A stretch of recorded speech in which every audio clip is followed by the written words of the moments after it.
Mutation होता क्या है? तो डीएनए आरएनए में जो भी सडन चेंजेस होते हैं, अचानक जो चेंजेस आ जाते हैं, वो कहलाते हैं म्यूटेशन। म्यूटेशन को हम एक्स से रिप्रेजेंट करते हैं। अच्छा, एक्स या इसी को हम बेसिक नंबर भी कहते हैं। मोनोप्लोइडी कहो, बेसिक नंबर कहो, एक्स कहो, एक ही बात होती है। मोनोप्लोइडी होती क्या है? मोनोप्लोइडी का मतलब होता है presence of one set of chromosome. अगर क्रोमोसोम का एक ही सेट है, वन सेट है, तो इसको कहा जाता है मोनोप्लोइडी। अब ये 1 2 3 इन सबको मिला के यहाँ पर सेट कहा जाता है। 1 2 3 को मिला के पूरा सेट बन गया, तो ये पूरा एक सेट है और इसी सिंगल सेट को मिला के कहा जाता है मोनोप्लोइडी, जिसको हम एक्स इंडिकेट करते हैं। Of two sets of chromosome, two sets का मिलना, इसी को हम कहते हैं डाइप्लोइडी। अच्छा, टू सेट से क्या मतलब है? जैसे ये सेल है, अब इस सेल में ये मैंने सेट बनाया, आप इसे पूछ रहा हूं मैं, यहाँ सेट के नंबर 1 या 2 या 3, यहाँ पर आप सेट के नंबर कहोगे तो 1 2 3 मिला के एक सेट काउंट करना, ये एक ही सेट है, ये पूरा मिला के एक सेट है। अब इस सेल में आप देखोगे तो यहाँ एक सेट और आ गया, तो बताओ टोटल सेट कितने हो गए? 2, 1 जैसा 2, 2 जैसा 2, 3 जैसा 2, मतलब यहाँ सेट 2 है, एक सेट ये, एक सेट ये, तो इसे टू सेट्स का मिलना, इसी को कहा जाता है डाइप्लोइडी। इन सबको मिला के क्या नाम दे देंगे? पॉलीप्लोइडी। पॉलीप्लोइडी की अगर मैं डेफिनेशन आपसे कहूं तो पॉलीप्लोइडी का मतलब 2 से ज्यादा सेट्स का मिलना, मोर देन 2 सेट्स का मिलना, इसी को कहा जाता है पॉलीप्लोइडी। ये हैप्लोइड सेल है, क्लियर? अच्छा, आपसे पूछा जाए हैप्लोइड सेल किसको कहते हैं, तो मियोसिस के बाद की रिजल्टेंट सेल को ही हैप्लोइड सेल कहा जाता है और इसी को हम गैमेट भी कहते हैं। और गैमेट बनाते टाइम ध्यान रखना, क्रोमोसोम हाफ हो जाने चाहिए। इनमें से ये जो 1 1, ये 1 1 सेम टाइप के क्रोमोसोम है, इन सेम टाइप वाले क्रोमोसोम को लिखा जाता है homologous. Homologous chromosome, homologous chromosome मतलब जो सेम टाइप के। अब मैं आपसे पूछूं 2 2 वाले होमोलोगस, ये 3 और ये 3 होमोलोगस, तो सेम टाइप वाले को क्या कहा जाएगा? होमोलोगस क्रोमोसोम कहते हैं। लेकिन अगर मैं यहां पर आपसे स्पेशली पूछूं कि यहां पे 1 और 2 की बात बताओ, 1 और 2 की बात करें तो 1 और 2 होमोलोगस नहीं है, ये डिफरेंट टाइप के होते हैं, तो इन्हीं क्रोमोसोम को यहां पर लिखा जाता है नॉन होमोलोगस क्रोमोसोम, इन्हें नॉन होमोलोगस क्रोमोसोम कहते हैं। ये वर्ड अच्छे से याद रखना, बार-बार ये बेसिक बात को नहीं हो पाता तो ये गैमेट का फॉर्मेशन नहीं कर पाते। तो जो डिप्लॉइड ऑर्गेनिज्म होते हैं ये गैमेट का फॉर्मेशन नहीं कर पाते, तो किनमें मियोसिस नहीं होता। मियोसिस होता ही नहीं है तो गैमेट नहीं बनते हैं। 1 2 3 4 4 सेट है, तो यहां पे जस्ट उसका हाफ हो जाएगा, तो यहां पर इन 1 1 में से कोई एक सेट आएगा, इनमें से कोई एक सेट आएगा, मतलब यहां 2 सेट होंगे। अच्छा, 2 सेट है तो ये जो गैमेट बना, अब इसको 2x कहेंगे, मतलब यहां गैमेट x नहीं हुआ, मियोसिस से क्रोमोसोम को हाफ करना है, तो यहां 4x है, तो यहां हाफ कितना हुआ? 2x, और यही 2x गैमेट होता है। मतलब गैमेट हमेशा एक सौ कोई जरूरी नहीं, ये 2x वाला भी गैमेट हो सकता है, लेकिन टेट्राप्लॉइड ऑर्गेनिज्म होना चाहिए। बात समझ में? अच्छा, यहां पर ये जो गैमेट है, अब इसी सेल को क्या नाम दे देंगे? Haploid cell. मतलब ये जो रिजल्टेंट सेल मियोसिस के बाद बनी, ये गैमेट है, यही हैप्लोइड सेल है। गैमेट हमेशा x होता है। अच्छा, गैमेट यहां पे 2x भी हो सकता है, इवन 3x भी हो सकता है, कुछ भी हो सकता है, डिपेंड करता है कि यहां पर अगर 4x है तो गैमेट 2x वाला होगा, अगर ये यहां 6x होता तो ये यहां 3x वाला होता। जस्ट हाफ करने के बाद, इसका जस्ट हाफ करने के बाद जो सेल बनेगी वो यहां पर गैमेट होगी, और उसमें कौन सा डिवीजन होगा? मियोसिस। एक बात आप यहां ध्यान से देख लोगे, इसका 6x फिर 8x, मतलब इवन नंबर के अंदर मियोसिस होता है, लेकिन ये जो ओड नंबर होते हैं इसमें प्रॉपर क्रोमोसोम पेयर नहीं कर पाते, तो यहां मियोसिस नहीं हो पाता। तो यहां 3x में मियोसिस नहीं होता, इसी तरह से 5x में नहीं होगा, 7x में नहीं होगा, मतलब ओड नंबर में नहीं होता। तो हमने क्या सीखा?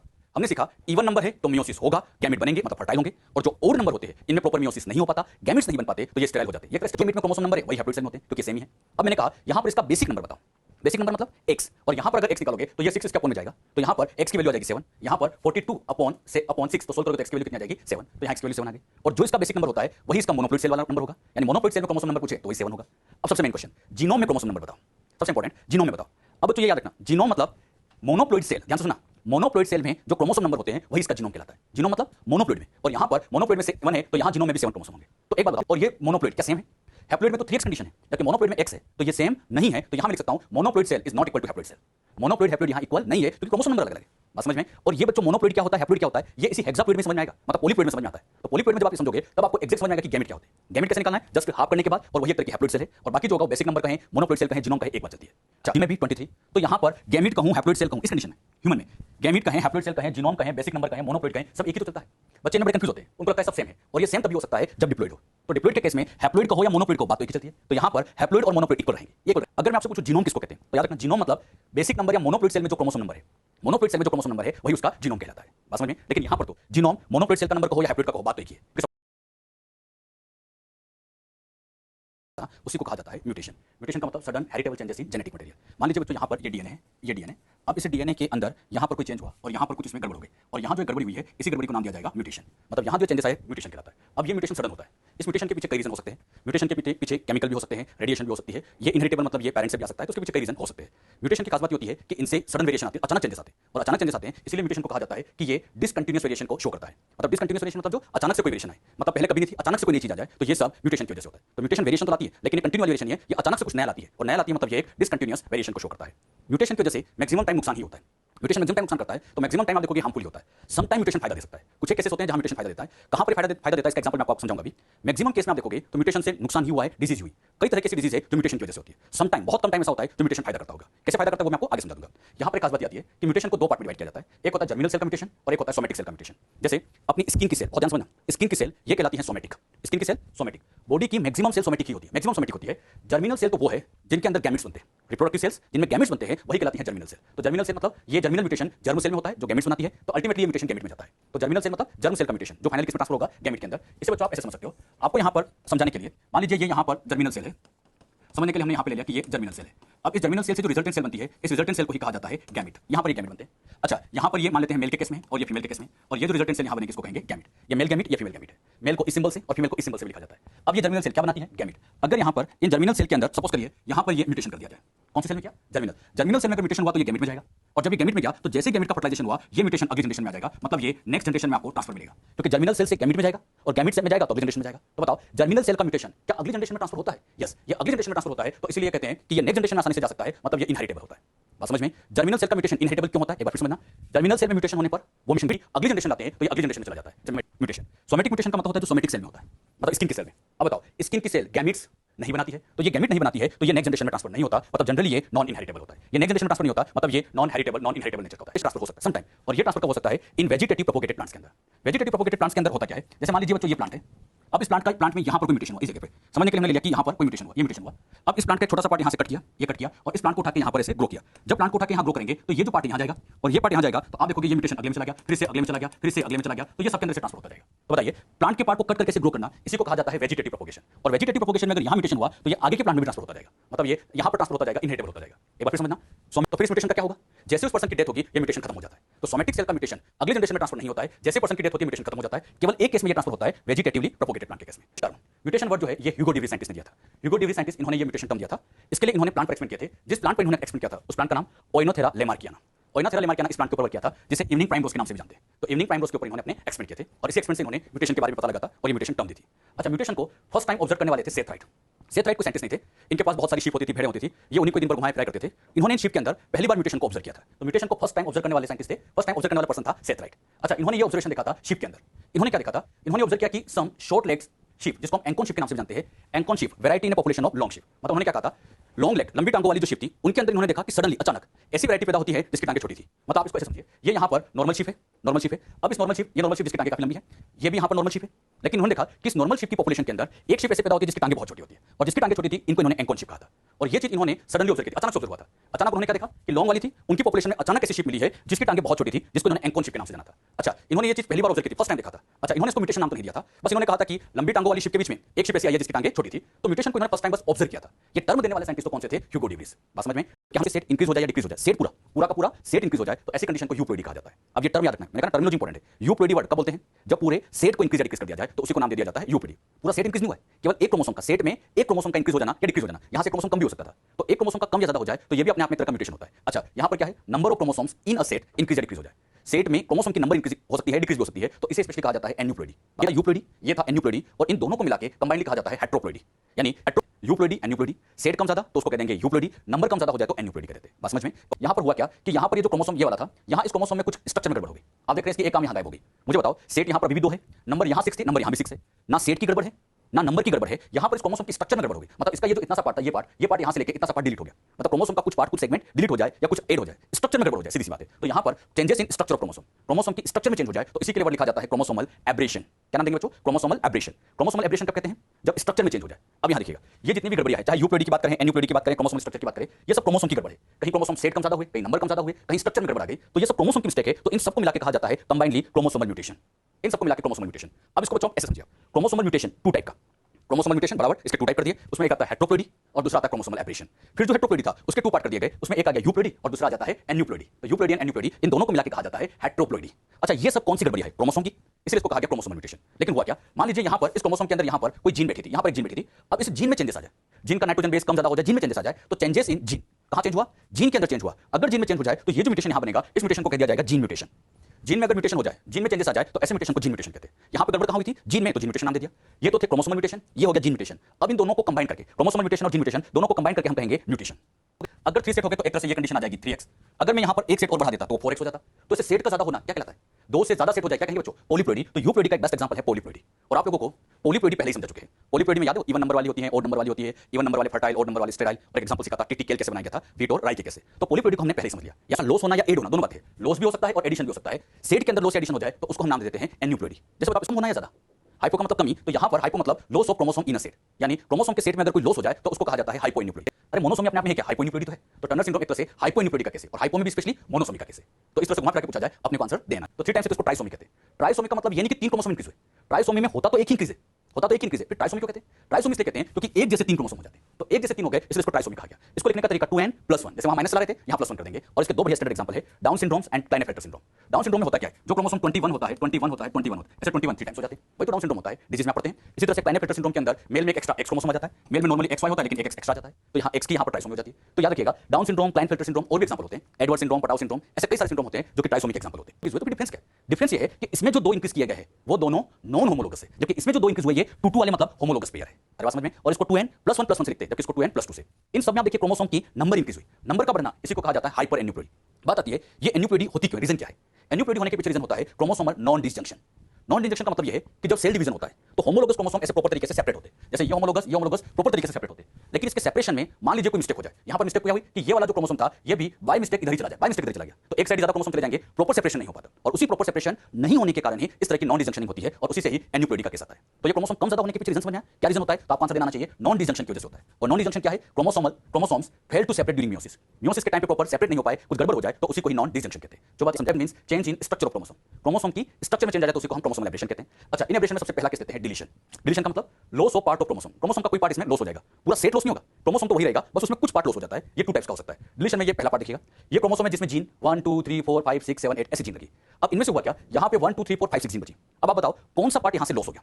यहां पर जो ये 7 8 आपको दिखाई दे रहा था, यहां जो बच्चा आपको ये 7 8 वाला पार्ट दिखाई दे रहा था, ये 7 8 वाला पार्ट यहां नजर नहीं आ रहा है, मतलब ये 7 8 वाला पार्ट यहां पर डिलीट हो गया। अच्छा, ये डिलीशन इस क्रोमोसोम के एंड से हुआ, क्रोमोसोम के एंड से हुआ, तो इसलिए इसको नाम दिया जाता है टर्मिनल डिलीशन। टर्मिनल डिलीशन मतलब एंड से डिलीशन होता है, तो उसको टर्मिनल डिलीशन कहते हैं। क्राइड्यूचेट सिंड्रोम, इस क्राइड्यूचेट सिंड्रोम में होता क्या है, जो क्रोमोसोम नंबर 5 होता है, क्रोमोसोम नंबर 5 उसकी शॉर्ट टर्म में डिलीशन हो जाता है, जैसे ये पार्ट यहां पर जाकर डिलीट हो गया, पूरा पार्ट कौन सा 5 6। अच्छा 5 6 टर्मिनल से डिलीट हुआ या इंटरनली? इंटरनली डिलीट हुआ, तो इसलिए इसको नाम दिया गया इंटरकैलरी डिलीशन। इंटरकैलरी का मतलब इंटरनल पार्ट का डिलीट हो जाना, इसे हम इंटरकैलरी डिलीशन कहते हैं। तो बताओ डिलीशन कितने टाइप का हो गया? 2 टाइप का। एक होता है टर्मिनल डिलीशन जिसमें एंड से डिलीट होता है, इंटरकैलरी का मतलब इंटरनल पार्ट का क्या हो जाना, डिलीट हो जाना। इन के अंदर क्रोमोसोम का पार्ट कटेगा लेकिन उसी क्रोमोसोम पर अब रिवर्स ऑर्डर में जुड़ जाएगा, मतलब यहां पे रिवर्स ऑर्डर में अटैच हो जाता है, तो इसको हम इन्वर्जन कहते हैं। इसको आप एग्जांपल समझो, ज्यादा समझ में आएगा। यहां पर आप देखिए ये क्रोमोसोम है, इस क्रोमोसोम में 1 से लेकर 8 तक जीन थी। अब हुआ क्या, यहां पर ये जो जीन थी इनमें से यहां पर ये जो 6 और 7 नंबर का पार्ट था, ये 6 और 7 नंबर का पार्ट, ये पार्ट यहां से कटा और अपनी पोजीशन पे इन्वर्स जुड़ जाए, ऐसे उल्टा जुड़ जाए, मतलब यहां 6 7 थे, यहां 7 6, यहां से कट के अपनी पोजीशन पे इन्वर्स जुड़ जाना, इन्वर्स हो जाना, इसी को ही इन्वर्जन कहा जाता है। अच्छा, जब ये इन्वर्जन हुआ तो क्रोमोसोम का ये बीच का पार्ट नाम बोलो, सेंट्रोमियर। सेंट्रोमियर का कोई रोल नहीं है, सेंट्रोमियर का रोल नहीं था तो इसको स्पेशली कहा गया पैरासेंट्रिक। इसे क्या नाम दिया गया? पैरासेंट्रिक। मतलब इसमें सेंट्रोमियर का रोल नहीं होता तो इसको पैरासेंट्रिक इन्वर्जन कहते थे। एक केस लेते हैं, यहां पे बच्चों ये क्रोमोसोम है जिसमें 1 2 3 4 5 6 7 8 जीन थी। अब मान लीजिए यहां से ये इतना पार्ट ऐसे कट हो जाए, ये बच्चों यहां पर इतना पार्ट कट हुआ और यही पार्ट अपनी जगह इन्वर्स हो जाए। अपनी जगह इन्वर्स हो जाए मतलब यहां पर ये कुछ ऐसे आ जाए, ये आ जाए 6 5 4 3, मतलब ये पार्ट अपनी जगह इन्वर्स हो गया, तो इन्वर्स हो गया तो इन्वर्जन कह दिया। लेकिन खास बात, यहां जब इन्वर्जन हुआ तो ये जो बीच वाला पार्ट था ये सेंट्रोमियर भी इन्वर्स हो गया, सेंट्रोमियर भी इन्वर्स हो गया, तो इसमें सेंट्रोमियर का रोल था तो इसे पेरीसेंट्रिक कहा गया। डुप्लीकेशन नाम से समझ में आ रहा है? डुप्लीकेशन का मतलब होता है किसी पार्ट का 2 बार हो जाना, डबल बार आ जाना, उसी को डुप्लीकेशन कहते हैं। तो यहां पे occurrence of chromosomal segment twice on chromosome, एक ही क्रोमोसोम पे उस पार्ट का डबल हो जाना, इसको समझिएगा। ये दोनों क्रोमोसोम है, ये मान लीजिए क्रोमोसोम 1 है तो ये भी 1 ही है, 1 1 मतलब होमोलोगस क्रोमोसोम है, ये दोनों क्रोमोसोम यहां पर होमोलोगस है। होमोलोगस क्रोमोसोम पर जीन सेम है, जो जीन इसके पास ABCD है वही इसके पास है। अब यहां पर होता क्या है, जब इसमें डुप्लीकेशन हुआ तो यहां से ये EF वाला पार्ट मान लीजिए कटा और ये इस वाले क्रोमोसोम के यहां एंड पर आकर जुड़ जाए, मतलब यहां पर कुछ ऐसा हुआ कि यहां वाला EF वाला पार्ट कट के यहां आ गया। तो बताओ यहां EF एक बार तो है, ये एक बार तो था, लेकिन इसका वाला EF भी यहां आ गया तो यहां EF 2 बार हो गया। तो EF कितनी बार हो गया? 2 बार हो जाना, डबल बार होना, इसी को ही डुप्लीकेशन कहते हैं। डुप्लीकेशन कब बोला जाता है? जब होमोलोगस का एक पार्ट कटे और उसके होमोलोगस पेयर पे ही एंड में आके इस तरह से जुड़ जाए तो उसको कहा जाता है डुप्लीकेशन। ट्रांसलोकेशन का मतलब यहां बस डिफरेंस इतना सा है कि अभी जब हमने डुप्लीकेशन पढ़ा तो उसमें होमोलोगस क्रोमोसोम थे, जबकि इसमें जो क्रोमोसोम आएंगे वो आएंगे नॉन होमोलोगस क्रोमोसोम। इसमें जब पार्ट कम होगा तो ये नॉन होमोलोगस क्रोमोसोम में कुछ गड़बड़ होगी, इसको आप ऐसे समझिएगा। यहां पे बच्चों, अच्छा इसी को एक नाम दिया जाता है इलीगल क्रॉसिंग ओवर, इसको इलीगल क्रॉसिंग ओवर के नाम से जानते हैं। इसका पहला केस आता है ट्रांसलोकेशन में, पहला केस आता है सिंपल ट्रांसलोकेशन। सिंपल ट्रांसलोकेशन मतलब नॉन होमोलोगस में पार्ट कटेगा जुड़ेगा कुछ ऐसे। ये बच्चों यहां पर क्रोमोसोम है और ये क्रोमोसोम है, मान लीजिए ये क्रोमोसोम नंबर 1 है और ये क्रोमोसोम नंबर 2 है। ये 1 और 2 सेम है या डिफरेंट है? डिफरेंट है क्योंकि जीन अलग अलग है, जीन अलग है तो ये क्रोमोसोम हो गए नॉन होमोलोगस। अब इस नॉन होमोलोगस क्रोमोसोम का पार्ट यहां से कटा और इसके एंड में आकर ऐसे जुड़ जाए, यहां बच्चों ये पार्ट यहां से इसका कटा और इसका पार्ट आके यहां जुड़ गया, मतलब वही एक तरह से इसका पार्ट कटा यहां के जुड़ा, वही डुप्लीकेशन जैसा चल रहा है। लेकिन खास बात, यहां क्रोमोसोम नॉन होमोलोगस है तो नॉन होमोलोगस में से पार्ट का ट्रांसफर हो जाना इसे ट्रांसलोकेशन कहा जाता है। इसे क्या कहते हैं? ट्रांसलोकेशन। ट्रांसलोकेशन वर्ड एक बार फिर समझना, यहां जीन का जो ट्रांसफर होगा वो नॉन होमोलोगस में होगा, नॉन होमोलोगस में हो रहा है, इसका पार्ट कट होकर इसके एंड में आके जुड़ गया तो ये बच्चों यहां पे कहलाता है ट्रांसलोकेशन। बिल्कुल एंड में आके जुड़ जाए तो इसको कहा जाता है सिंपल। ये तरह का सिंपल ट्रांसलोकेशन है। लेकिन कई बार ट्रांसलोकेशन में इनके पार्ट आपस में एक्सचेंज हो जाते हैं, अगर इनके पार्ट एक्सचेंज हो जाए तो ऐसे ट्रांसलोकेशन को रेसिप्रोकल ट्रांसलोकेशन कहते हैं। रेसिप्रोकल ट्रांसलोकेशन का मतलब exchange of segment between 2 non homologous chromosome. जैसे बच्चों ऐसे समझिएगा, ये नॉन होमोलोगस क्रोमोसोम थे, अब इनका पार्ट यहां पर एक्सचेंज हो जाए कुछ इस तरह से। यहां बच्चों इनका पार्ट एक्सचेंज हुआ कि इधर का जो 5 6 था, ध्यान से देखिएगा, इधर का 5 6 चला गया यहां पर और इधर का EF वाला पार्ट चला गया इधर, मतलब दोनों में से एक्सचेंज हो जाए, तो ऐसे एक्सचेंज होना 5 6 इधर आ गया, EF उधर चला गया, तो ऐसे एक्सचेंज हो जाना, यही रेसिप्रोकल ट्रांसलोकेशन कहलाता है। इस रेसिप्रोकल ट्रांसलोकेशन का बहुत अच्छा एग्जांपल है CML। CML मतलब क्रोनिक माइलोइड ल्यूकेमिया। क्रोनिक माइलोडिकेमिया ये एक तरह का ट्रांसलोकेशन है जिसमें क्रोमोसोम नंबर 22 और 9 के बीच में होता है। क्रोमोसोम के ऊपर जो जीन होते हैं, छोटा सा पार्ट होता है, उस जीन में अगर कोई गड़बड़ हो जाए तो उसको हम जीन या पॉइंट म्यूटेशन के नाम से जानते हैं। इसे आप ऐसे समझिएगा, जैसे बच्चों यहाँ समझाने के लिए जीन है, इस जीन में यहाँ पर कोई न्यूक्लियोटाइड मान लीजिए ग्वानिन था, ये इतनी बड़ी जीन है, इसके अंदर कोई ग्वानिन था, अब इसके अंदर चेंजेस आया, जीन में अगर कोई चेंजेस आ जाए तो जीन म्यूटेशन, चेंज आया कि यहाँ ग्वानिन की बजाय यहाँ थायमिन आ गया, तो बताओ पूरा क्रोमोसोम खराब हो गया या इस पॉइंट पर गड़बड़ हुई, पर्टिकुलर यहाँ पर पॉइंट पर गड़बड़ हुई है, तो इस पॉइंट पर यहाँ पर गड़बड़ हुई, तो इसलिए इसको नाम दिया जाता है पॉइंट म्यूटेशन। तो जीन म्यूटेशन का या पॉइंट म्यूटेशन का बात एक ही होती है, क्योंकि इसमें पर्टिकुलर पॉइंट पर मिस्टेक होती है, इसलिए इसको पॉइंट म्यूटेशन कहते हैं। अब ये जो जीन म्यूटेशन इनको दो पार्ट में डिवाइड किया गया, इनके दो पार्ट में पहला पार्ट आता है वो कहलाता है सब्स्टिट्यूशन और सेकंड पार्ट आता है वो कहलाता है फ्रेम शिफ्ट म्यूटेशन। मतलब जीन म्यूटेशन के फिर से दो सेक्शन किए गए, पहला आता है सब्स्टिट्यूशन और नेक्स्ट आता है फ्रेम शिफ्ट। इनके क्या मीनिंग है समझते हैं। सब्स्टिट्यूशन का मतलब होता है एक नाइट्रोजन बेस को दूसरे नाइट्रोजन बेस से रिप्लेस कर देना। तो सब्स्टिट्यूशन का मतलब replacement of one nitrogen base by another nitrogen base. जैसे मान लीजिए कोई क्रिकेट का गेम चल रहा है, उसमें कोई प्लेयर इंजर्ड हो जाए, तो उस इंजर्ड प्लेयर को हटा के उसकी जगह एक सब्स्टिट्यूट प्लेयर आ जाता है, दूसरा प्लेयर आ जाता है। तो वही बात यहाँ पर है कि इसमें एक नाइट्रोजन बेस को हटा के उसकी जगह दूसरा नाइट्रोजन बेस फिट कर देते हैं, तो एक की जगह दूसरे का ना ये सब्स्टिट्यूशन होता है। यहाँ पर फ्रेम शिफ्ट में ऐसा नहीं होता, इसमें नाइट्रोजन बेस या तो कम ही होगा या ज्यादा आएगा, रिप्लेसमेंट नहीं होता, इसमें या तो लॉस होगा या एडिशन होगा। इसमें वन और मोर नाइट्रोजन बेस का लॉस एडिशन हो सकता है। जैसे इसको आप ऐसे समझ सकते हैं, यहाँ पर जो समझाने के लिए ये एक आपको सीक्वेंस दी है, डीएनए पर कोई सीक्वेंस दी है, इस सीक्वेंस में 1 2 3 4 5 6, यहाँ समझाने के लिए 6 नाइट्रोजन बेस लिखे, आपके सामने 6 है। अब यहाँ पर चेंज हुआ और चेंज होने के बाद यहाँ जी के प्लेस पर ए आ गया, जी के प्लेस पर ए आ गया। नाइट्रोजन बेस को काउंट करो 1 2 3 4 5 6, इधर भी नाइट्रोजन बेस 6 है, मतलब पहले भी नाइट्रोजन बेस 6 थे, बाद में भी 6 है। नाइट्रोजन बेस ना तो कम हुए ना ज्यादा हुए, बस इसका दूसरे ने रिप्लेसमेंट कर दिया। आप ही बताइए किसका रिप्लेसमेंट किसने किया? जी का रिप्लेसमेंट, ग्वानिन का रिप्लेसमेंट ए मतलब एडेनिन ने कर दिया, तो जी की जगह यहाँ पर ए आ गया, तो ये रिप्लेसमेंट हो गया। और यही रिप्लेसमेंट कहलाता है सब्स्टिट्यूशन कि जी का मान लीजिए ये नाइट्रोजन बेस है, समझाने के लिए लेते कि ये 1 2 3 4 5 6 है, ये भी 6 नाइट्रोजन बेस थे। अब यहाँ पर हुआ क्या, जो यहाँ पर इनमें ऐसे ए का एडिशन हो गया, यहाँ पर एक एडिशन हो गया, ए और जी के बीच में, इस जगह पे यहाँ पर ए का एडिशन हो गया, ये एक एडिशन कर दिया। और जैसे यहाँ पर एक एडिशन हुआ तो एक एडिशन से अब बताओ यहाँ ए के बाद फिर से आ गया तो एडिशन हो गया, फिर उसके बाद जी सी वो बाकी सब वही है। नाइट्रोजन बेस को काउंट करें तो 1 2 3 4 5 6 7, अब यहाँ से नाइट्रोजन बेस आ गए, तो नाइट्रोजन बेस यहाँ पर क्या हो गया, ज्यादा हो गया। अच्छा, ऐसे कम भी हो सकता है, तो नाइट्रोजन बेस का ऐसे कम होना या ज्यादा होना यही कहलाता है फ्रेम शिफ्ट, तो इसको हम फ्रेम शिफ्ट म्यूटेशन कहते हैं। ट्रांजिशन का मतलब होता है कि जब इसमें रिप्लेसमेंट होता है तो प्यूरिन का प्यूरिन से होगा या पायरिमिडिन का पायरिमिडिन से, सेम का सेम टाइप से रिप्लेसमेंट होता है। ऐसे समझिएगा, प्यूरिन की जगह कौन आ जाए, प्यूरिन ही आ जाए, प्यूरिन की जगह प्यूरिन आ जाए, या पायरिमिडिन की जगह पायरिमिडिन आ जाए, तो सेम का सेम टाइप वाले से रिप्लेसमेंट हो जाए, तो उसी को हम कहते हैं ट्रांजिशन। ये ट्रांजिशन कहलाता है। ट्रांसफॉर्मेशन उसको कहेंगे जिसमें एक का रिप्लेसमेंट दूसरे के द्वारा होगा, यानी प्यूरिन का रिप्लेसमेंट पायरिमिडिन के थ्रू होगा या पायरिमिडिन का रिप्लेसमेंट प्यूरिन के थ्रू होगा, तो अदर के द्वारा रिप्लेसमेंट हो जाए तो उसको ट्रांसफॉर्मेशन कहते हैं। इसे हम एग्जांपल समझते हैं, ज्यादा समझ में आएगा। वो जो ट्रांसफॉर्मेशन इसका एक बहुत अच्छा एग्जांपल आता है sickle cell anaemia. Sickle cell anaemia disease होती है, ये ट्रांसफॉर्मेशन का एक बहुत अच्छा एग्जांपल होता है। उसमें एक प्यूरिन को वहां पे पायरिमिडिन को प्यूरिन के द्वारा रिप्लेसमेंट कर दिया जाता है, पायरिमिडिन की जगह प्यूरिन आ जाता है, मतलब एक ट्रांसफॉर्मेशन होता है। अब सिकल सेल एनीमिया में क्या होता है, इसके बारे में आपको जेनेटिक्स में समझाया जाएगा। जेनेटिक्स जब हम पढ़ते हैं तो जेनेटिक्स के अंदर आप लोगों को ये स्पेशल डिजीज सिखाई जाती है, उसमें सिकल सेल एनीमिया वहां पर सिखाया जाता है। तो सिकल सेल एनीमिया को डिटेल में वहां समझाते हैं कि इसमें होता क्या है। अभी सब्स्टिट्यूशन होता है, क्या बात सही है? हाँ सही है, क्योंकि ट्रांसफॉर्मेशन भी एक है, सब्स्टिट्यूशन ही है। तो सिकल सेल एनीमिया सब्स्टिट्यूशन का एग्जांपल है, और सब्स्टिट्यूशन में भी ट्रांसफॉर्मेशन का एग्जांपल है। सब्स्टिट्यूशन में भी ट्रांसफॉर्मेशन का एक एग्जांपल, और दूसरा आता है डिलीशन। ये टू सेक्शन है, एडिशन और डिलीशन, इसके ऐसे टू पार्ट होते हैं। अच्छा, एडिशन डिलीशन क्या होता है, अब इसको ध्यान से समझिएगा। एडिशन का मतलब एक नाइट्रोजन बेस का, दो नाइट्रोजन बेस का, तीन नाइट्रोजन बेस का ऐसे ऐड हो जाना, वो एडिशन कहलाता है। पहले मैं आपको एडिशन समझाता हूं, समझाने के लिए एमआरएनए मैं यहां पे ध्यान रखना, एडिशन का कैसे समझा रहा हूं, डिलीशन बाद में। ये कोई नाइट्रोजन बेस है जो एमआरएनए पर है, और मैंने कहा बच्चों इसे कोडन बनाओ। कोडन बनाना सबको आना चाहिए। अगर मैं नॉर्मल कोडन आपसे पूछूं तो यहां पर नॉर्मल कोडन कितने बनेंगे, काउंट करो सभी। कोडन मैंने सिखाया, यहां 3 3 के पेयर बनाते जाओ, AUG मतलब ये पहला, अगला आ जाएगा CUA, ये बच्चों ऐसे एक को ऐड कर देते, एक एडिशन कर देते। अच्छा, एडिशन करते हैं, अब आपसे कोडन बनाने के लिए पहला कोडन तो AUG आएगा। अब बताओ दूसरा कहेगा, तो यहां A से स्टार्ट करेंगे, ACU, तो ये बन गया ACU। कोडन AUG था, अभी भी AUG था, लेकिन जहां पर ये ऐड हुआ, जहां पर ये ऐड हुआ उसके बाद सेकंड बदला, थर्ड बदला, फोर्थ बदला, और भी होते तो सब बदलते, और भी होते तो सब बदलते। कहां से, जहां ये एडिशन हुआ, ये बात मैंने आपको पहले भी सिखाई, एक बार फिर से, जहां ऐड होता है या जहां डिलीट होता है उसके आगे के सारे चेंज हो जाते हैं। तो यहां पर भी इसके आगे के सारे चेंज हो गए, मतलब यहां पर आगे की फ्रेम चेंज हो जाती है, मतलब ये पूरी फ्रेम चेंज हो गई, तो इसलिए इसको कहते हैं फ्रेम शिफ्ट। मतलब जहां ऐड हुआ उसके बाद की फ्रेम शिफ्ट होती है, इसलिए इसको फ्रेम शिफ्ट कहते हैं। उसके पहले गड़बड़ नहीं होती, जहां एडिशन होता है उसके बाद गड़बड़ होती है, इसलिए इसको फ्रेम शिफ्ट म्यूटेशन कहते हैं। अच्छा, फ्रेम शिफ्ट होती चली जाती है। लेकिन अगर मैं यहां पर 3 का एडिशन कर देता हूं, मतलब ए यहां पर ऐड कर रहा हूं, और ए यहां पर कितने ऐड कर रहा हूं मैं, ये 3, ये 3 एक साथ यहां पर ऐड कर, ये 3 को एक साथ ऐड कर रहे हैं। अच्छा, यहां पर एडिशन किया ए का, मतलब 3 नाइट्रोजन बेस को एक साथ ऐड किया। अब बताओ पहला कोडन, यहां पे अगर मैं अब पहला कोडन आपसे पूछूं, नॉर्मल से कंपेयर करें, पहला वही है। अच्छा, यहां जो दूसरा था अब यहां तीसरा बन जाएगा, तीसरा वाला यहां चौथा बन गया, चौथा वाला यहां पांचवा बन गया। मतलब इस एक को छोड़ दिया जाए, इस एक को छोड़ दिया जाए तो बाकी तो वही के वही आ रहे। मतलब 3 ऐड करने पर सब गड़बड़ नहीं हुए, 3 ऐड करने पर केवल एक एक्स्ट्रा आ गया, बाकी तो वही सेम वाले ही रहे। मतलब ये जो इतने भी थे, ये वाले तो बस चेंज हुआ, बाकी ये वाले तो सेम ही रहे। तो बताओ 3 ऐड करने पर, 3 के मल्टीपल में ऐड करने पर सारे बदल गए या एक बदला, केवल एक बदला, बाकी तो सब पहले जैसे तो है, सेम ही तो है।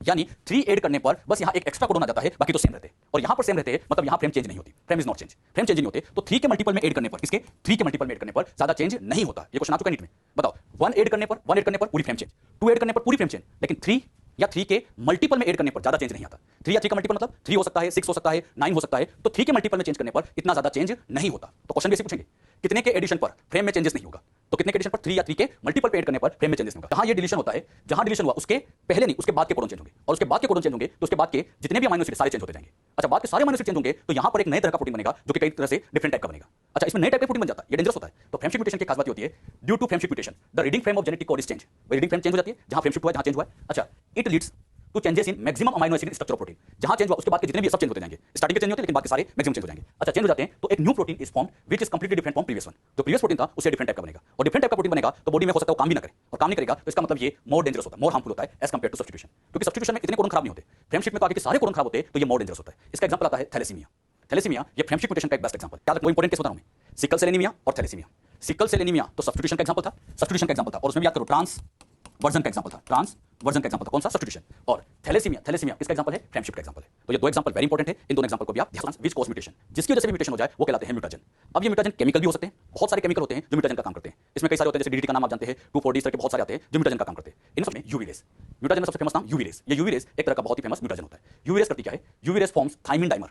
ये थाइमिन का डाइमर, दो थाइमिन को आपस में जोड़ने का काम करती है। इसको समझिएगा, ये कोई सीक्वेंस है, यहाँ पर ये टीटी पास है, अब इसके ऊपर यहाँ यूवी रेस आई, तो यूवी रेस क्या करती है, इन दोनों थाइमिन को ही आपस में जोड़ देती है, और थाइमिन को जोड़ देती है तो इससे थाइमिन का डाइमर बनता है। तो ये थाइमिन के डाइमर बनाने का काम कर देती है। तो यूवी रेस का काम थाइमिन को आपस में चिपकाना, और थाइमिन आपस में चिपकेगा तो इससे थाइमिन का फाइनली डाइमर बन जाता है। तो ये डाइमर बनाने का काम करते हैं। इस डाइमर बनने की वजह से प्रॉपर आरएनए नहीं बनते, प्रोटीन नहीं बनते, और इस वजह से कई तरह की प्रॉब्लम चालू हो जाती है। नेक्स्ट टाइम ये फायदा दे सकते हैं, तो सम टाइम ये कई बार बेनिफिशियल भी हो सकते हैं। जैसे कि बहुत अच्छा एग्जांपल मैंने आपको समझाया था, शरबती सोनारा, याद करो एमएस स्वामीनाथन साहब ने वैरायटी बनाई थी शरबती सोनारा उसालेमा, वो गामा रे से बनाई गई थी, म्यूटेशन से बनाई गई थी, और म्यूटेशन से जो वो वैरायटी बनी थी उससे इंडिया में प्रोडक्शन बहुत अच्छा हुआ था, और इंडिया में जब फूड का प्रोडक्शन बढ़ा तो उससे तो फायदा ही हुआ। तो म्यूटेशन सम टाइम फायदेमंद हो सकते हैं। म्यूटेशनल ब्रीडिंग, म्यूटेशन से नई वैरायटी तैयार होता है, उसको म्यूटेशनल ब्रीडिंग कहते हैं। जैसे एग्जांपल मतलब है, अगर कोई वाइल्ड जीन मतलब नॉर्मल जीन म्यूटेंट में चेंज हो तो इसको कहते हैं फॉरवर्ड। फॉरवर्ड का मतलब म्यूटेंट का बनना, तो म्यूटेंट बन जाए तो फॉरवर्ड। लेकिन मान लीजिए इसके अंदर भी म्यूटेशन कराए, म्यूटेंट में भी फिर एक नया म्यूटेशन कराया और ये अपने ओरिजिनल फॉर्म में आ जाए, मतलब वापस वाइल्ड फॉर्म में आ जाए, तो इसको बैकवर्ड कह देंगे। तो ये दो तरह का हो सकता है, फॉरवर्ड भी हो सकता है और बैकवर्ड भी हो सकता है। इन्फॉर्मेशन यहाँ बैठी है, तो जहां ये इन्फॉर्मेशन होती है उसको हम सिस्टोन कहते हैं। हमने सीखा भी था, सिस्टोन डीएनए का वो पार्ट जिस पर एक पॉलीपेप्टाइड चेन की इन्फॉर्मेशन हो उसी को हम सिस्टोन कहते हैं। तो डीएनए का छोटा सा पार्ट क्या बन गया, सिस्टोन बन गया। अगला वर्ड आता है म्यूटोन। मान लीजिए बच्चों यहाँ पर कोई जीन थी, यहाँ पर भी जीन थी, इस जीन में यहाँ ग्वानिन था, और यहाँ पर ग्वानिन के बजाय जब इसमें म्यूटेशन हुआ तो यहाँ थाइमिन आ गया, या थाइमिन आ गया। नॉर्मली यहाँ जी था, लेकिन म्यूटेशन की वजह से क्या थाइमिन। तो बताओ पूरे क्रोमोसोम में म्यूटेशन हुआ या इस पॉइंट पर, तो जहां इस पॉइंट पर म्यूटेशन हुआ इसी पॉइंट को कहा जाता है म्यूटोन।